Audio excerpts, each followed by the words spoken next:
সুতরাং পুজো পার্বণ আমাকে শিখিয়ে লাভ নেই। মহাকুম্ভ আমি নাইবা বললাম, ওটা এখন মৃত্যু কুম্ভ হয়ে গেছে, মৃত্যু কূপের মতো। আমি মহাকুম্ভকে সম্মান করি, আমি শ্রদ্ধা জানাই, পবিত্র গঙ্গা মাকে আমি সম্মান করি, কিন্তু প্ল্যানিং না করে এত হাইপ তুলে এত লোকের মৃত্যু বললেন 30 জন, কথাটা কি সঠিক? কত ডেড বডি ভাসিয়ে দিয়েছেন নদীতে? কত হাজার হাজার, 8 বার আগুন লেগেছে। বড় লোক আর ভিআইপিদের জন্য লক্ষ টাকার ক্যাম্প, আর গরিব লোকেদের, সাধারণ লোকেদের জন্য লাইনে দাঁড়ান 15 ঘন্টা 20 ঘন্টা দাঁড়িয়ে, যদি একটা মাদুরেও বসে 2000 টাকা, এক কাপ লাল চাও 500 থেকে 2000 টাকা। তারা যে জায়গাটা গিয়ে স্নান করবে সেটা আলাদা, ভিআইপিদের স্নানের জায়গাটা আলাদা।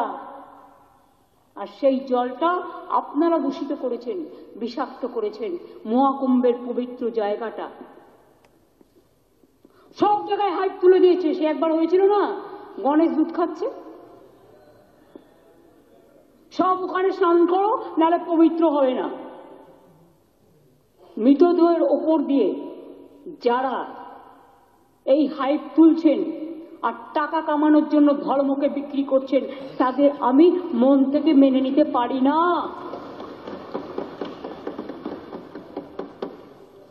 একটা বড় অনুষ্ঠানের স্ট্যাম্পেড হতেই পারে, কিন্তু তার জন্য প্ল্যানিং করতে হবে। কি প্ল্যানিং করেছিলেন আপনারা?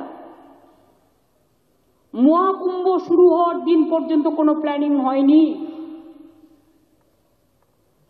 ইভেন এখনো আমি দেখছি আসানসোল থেকে শুরু করে বিহারের লোক এনে ভরছেন, আসানসোলের লোক এনে ভরছেন, বিভিন্ন জায়গার লোক এনে ভরছেন, আর বলছেন চলো সব বিনা পয়সায় করে দেবো, ফ্রিতে ট্রেন দিচ্ছেন। আপনি আগে দেখুন আপনার ক্যাপাসিটি আছে কিনা। সুতরাং পুজো পার্বণ আমাকে শিখিয়ে লাভ নেই। 144 साल बाद सनातन धर्म के महापर्व को देश की एक राज्य की मुख्यमंत्री मृत्यु कुंभ कहती है। इससे उनका मानसिक दिवालियापन सामने आ रहा है। ममता बनर्जी से मैं पूछना चाहता हूं कि 60 करोड़ देशवासियों ने महाकुंभ में डुबकी लगा ली और अगले कुछ दिनों में 10 करोड़ और हो जाएंगे। तो आधे देश ने गंगा, यमुना और सरस्वती के संगम पे जाकर डुबकी लगा चुके हैं, सनातन धर्म की परंपराओं को पूरा कर लिया है।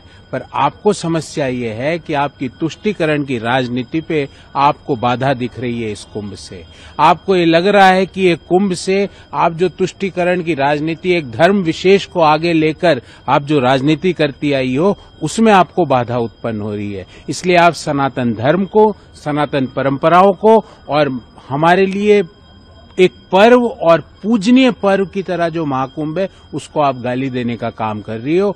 देश के सारे सनातन प्रेमी, बंगाल के सारे सनातन प्रेमी आपकी ये बात सुन रहे हैं और आपको मौका आने पे वो बता देंगे कि जिस महिला ने हमारे परंपराओं का, हमारे धर्म का अपमान किया, महाकुंभ को मृत्यु कुंभ कह के, उसका बदला आने वाले समय में आपको बंगाल के चुनावी नतीजों में देखने को मिलेगा। क्योंकि लोकतंत्र में जनता अपना विश्वास या अविश्वास लोकतंत्र में चुनावी ईवीएम के बटन दबाकर या तो जताती है या उसका विरोध करती है। मैं खुद कहता हूं कि ये ममता बनर्जी की एक धर्म विशेष को खुश करने के लिए दिया गया स्टेटमेंट है, एक तुष्टीकरण की राजनीति को बढ़ाने के लिए दिया गया स्टेटमेंट है।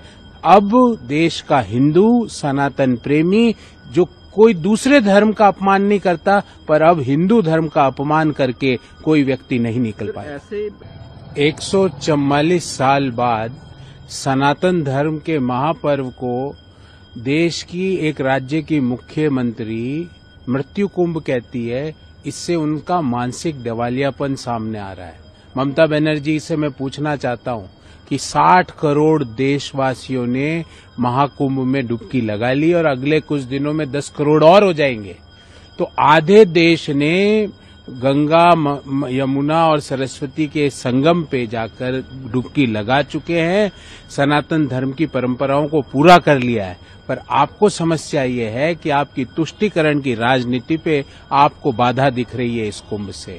आपको ये लग रहा है कि ये कुंभ से आप जो तुष्टीकरण की राजनीति, एक धर्म विशेष को आगे लेकर आप जो राजनीति करती आई हो, उसमें आपको बाधा उत्पन्न हो रही है। इसलिए आप सनातन धर्म को, सनातन परंपराओं को और हमारे लिए एक पर्व और पूजनीय पर्व की तरह जो महाकुंभ है, उसको आप गाली देने का काम कर रही हो।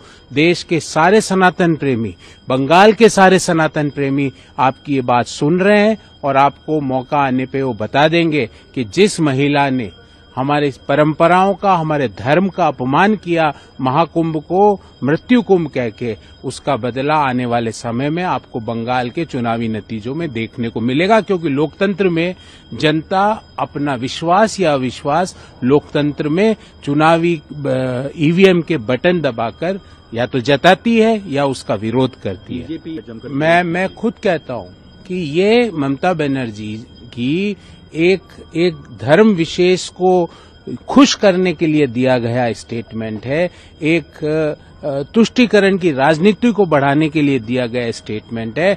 अब देश का हिंदू सनातन प्रेमी जो कोई दूसरे धर्म का अपमान नहीं करता, पर अब हिंदू धर्म का अपमान करके कोई व्यक्ति नहीं निकल पाया।